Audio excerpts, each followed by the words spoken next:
pansit. Lagyan natin ng pork and chicken. Since naka-off ako ngayon, magluluto ako ng pansit. Yan yung mga pansahog natin, chicken and pork. Tingnan natin.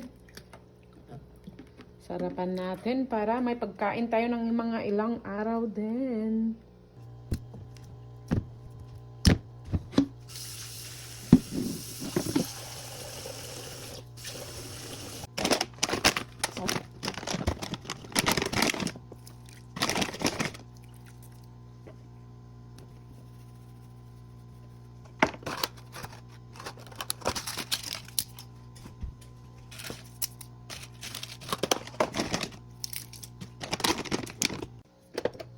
Yan, pakukuluan natin yung ating pork.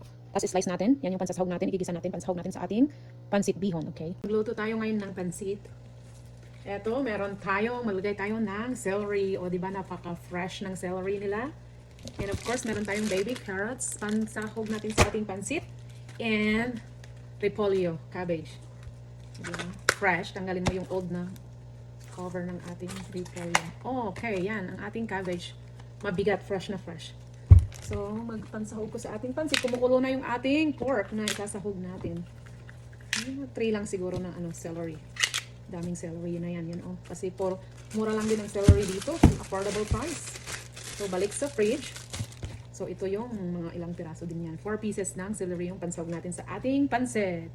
Diyan ko lalagay yung onion na slice ko. Very creative, diba? Lagay ko dyan. Kasi ang ganda. Oh, kasla malukong, tilukano, pagkargaan.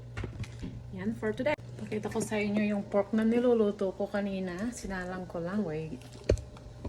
Tanggal na natin yun. Naka-charge ko kasi. So yan. Kumukulo na yung ating pork. Yan yung ating isasahog sa ating pansit.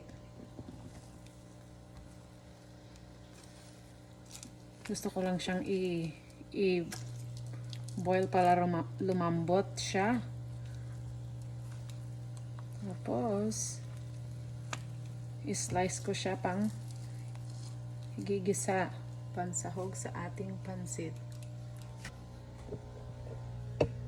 Yung ingredients sa ating pansit, meron tayong celery, chicken, carrots, repolyo, onion, pork, bihon, dark soy sauce, liquid seasoning, olive oil, and silver swan. O, diba? Andyan na lahat. Luto na tayo.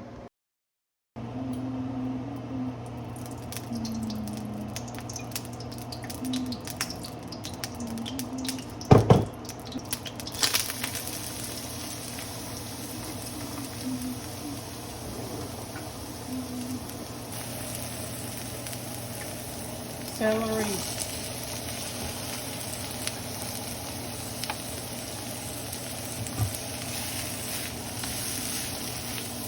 Separate kong lutuin yung gulay natin para kasi pag minix ko na sa meat, magtutubig agad yung meat natin. So just make sure na lutuin kong igisa ko yung gulay bago and then set aside bago lutuin yung meat. My own stuff.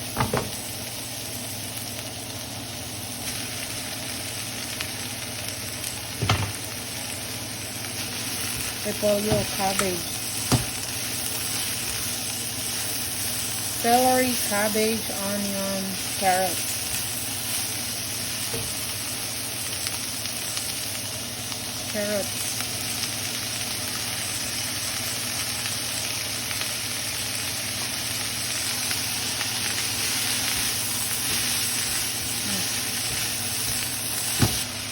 Nilagay ko ito sa isang salt. Medyo manamis-namis siya. Then, konting soy sauce.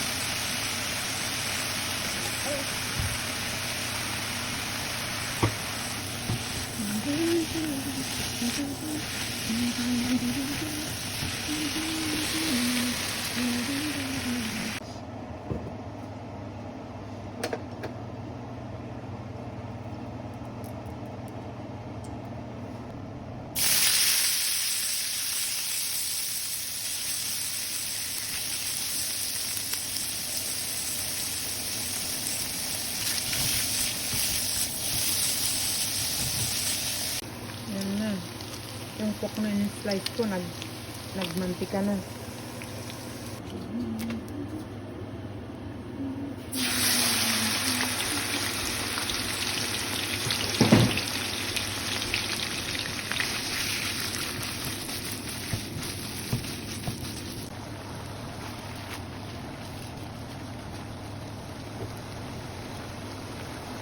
Lagyan natin ng pabango. Sabi nito, anong amoy na naman yan? Mabaho. Ay, mabahong amoy. Ano po to? Chicken broth.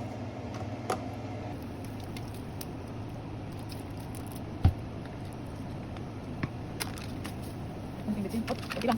Not too much. Then, paminta. Lagyan tayo ng pepper, ha? Paminta.